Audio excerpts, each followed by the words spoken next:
Tonight, Russian forces are bearing down on Ukrainian troops in the country's northeast. And as Ukraine struggles to find new recruits, Aussie soldiers are helping get them trained up for the front line.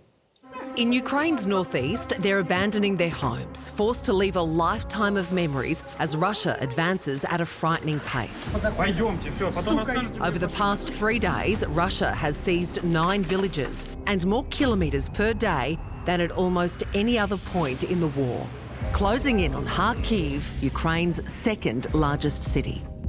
The momentum is with Russia. That is an uncomfortable truth. What it does is force the Ukrainians into a dilemma about where they deploy more ground forces. Ukraine desperately holding out for delayed military aid as the Russian troops march on. Last month, a $61 billion aid package finally passed the US Congress. We're going to try to address their needs in every way that we can, and we're doing it in an urgent fashion. But weapons alone won't be enough. Ukraine's troops exhausted and stretched thin. On the Eastern Front, Russian forces currently outnumber Ukrainian troops 10 to 1. They have been on the battlefield for 2.5 years, and that just takes incredible fatigue, psychological damage.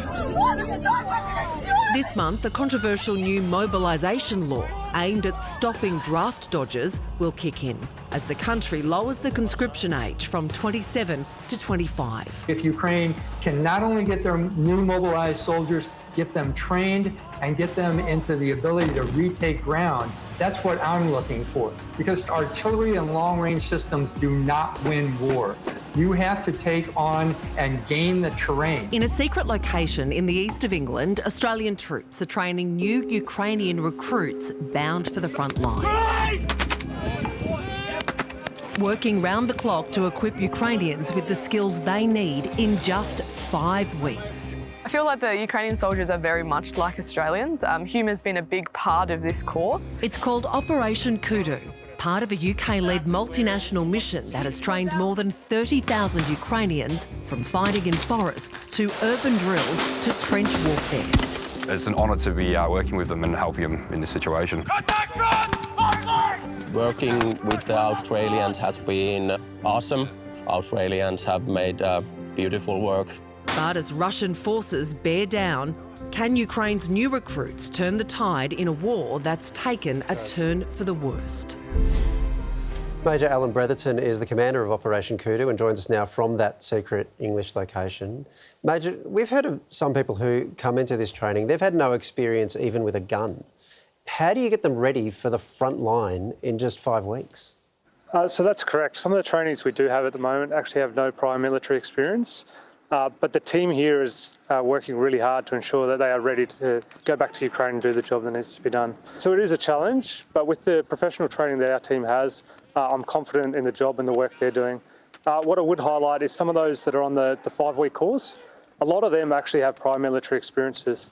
And a lot of those guys have come out of the trenches or out of the urban areas where they're fighting. Those that are on the 10-week course are usually those that we're seeing with no prior military experience, and that gives us a bit more time to teach them all weekend. Talk us through some of the exercises, Major. How do you make them realistic for the recruits involved? So there's probably 3 key components to how we make this realistic. The first one is we talk to the trainees and we talk to the Ukrainian staff here and we learn from their experiences. What are they facing? What have they seen happen? And what do they need us to help them learn from? The second one is the training areas that are provided here.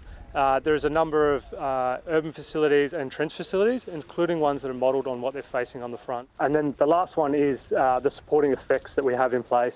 So we have casualty simulators that can simulate amputations and some of the key injuries that we face, or get used to seeing them and practice treating them. And we also have other effects that can simulate indirect fire and smoke, rubble and that sort of stuff as well, so that they can actually get used to the conditions that they're facing. We just heard that the Ukrainians and the Aussies, they share a pretty similar sense of humour. What else can you tell us about the Ukrainian recruits? I mean, what sort of people are they? What I can say is the Australian sense of humour prevails everywhere, and I think that's really helped our guys that are at the face of the training team really form those bonds.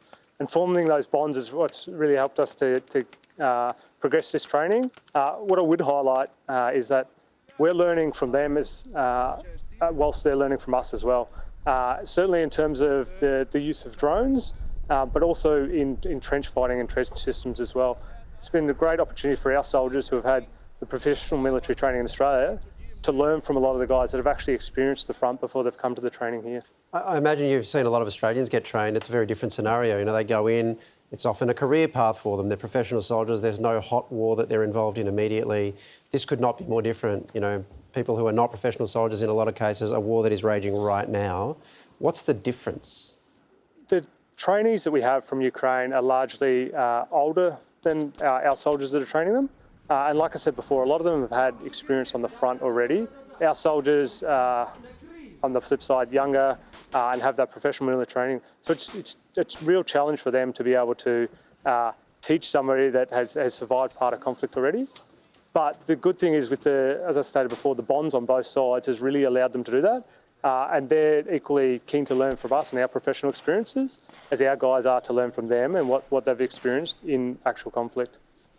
Major Bretherton, thank you so much for your time. Thank you for having me.